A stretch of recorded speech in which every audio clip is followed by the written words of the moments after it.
Adam woke up gasping for air, his heart pounding violently in his chest. The nightmare was so vivid, so real, that he felt the icy grip of fear even as he sat up in bed. But it wasn't just a nightmare. Because Adam knew, deep down, that it wasn't a dream at all. It was a vision, a premonition of something terrible about to happen. At first, he tried to ignore it. He told himself that stress and exhaustion were playing tricks on his mind. But when he stepped out of his house that morning, he felt a strange, chilling sensation, as if someone or something was watching him. The world seemed different. And then he saw it.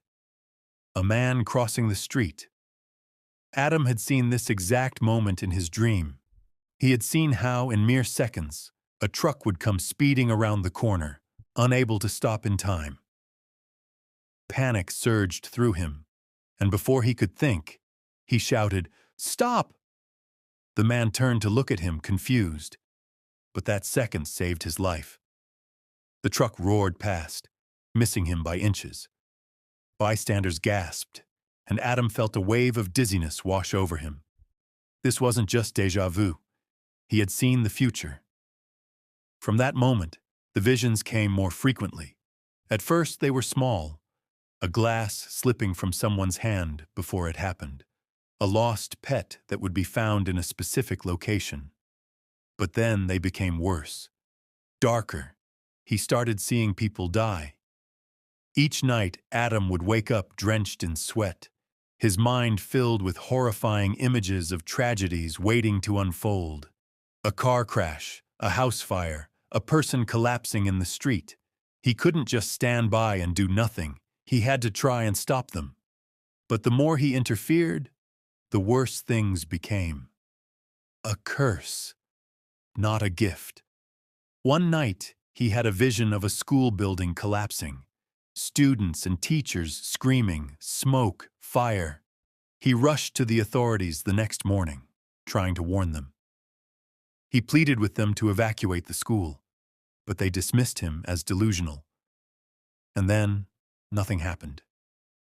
That day passed without incident. No collapse, no fire, no tragedy. Adam was relieved, thinking maybe he had been wrong. Maybe he was just losing his mind. But then, the very next day, another building, right across from the school, collapsed. The explosion, the chaos, the screaming, it all happened exactly as he had seen it. But because he had warned people about the wrong place, the real victims never got a chance to escape. He hadn't saved them. He had doomed them. That night, Adam locked himself in his room, his hands trembling as he stared at himself in the mirror. "Why is this happening to me?" he whispered. "What am I supposed to do?" And then, he saw it. For the first time in his reflection, he noticed something.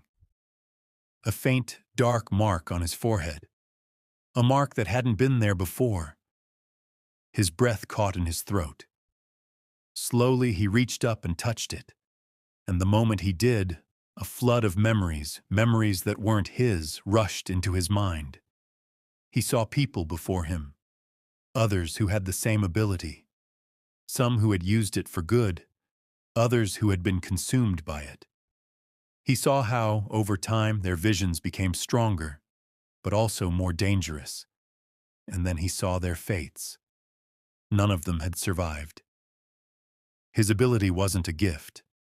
It was a curse. A curse that would eventually claim him, just as it had claimed them all.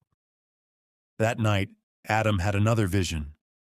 But this time it was different, because this time he saw himself, standing alone in the middle of an empty street, the wind howling around him, and then a shadow emerging from the darkness, a figure with no face, a figure that whispered his name.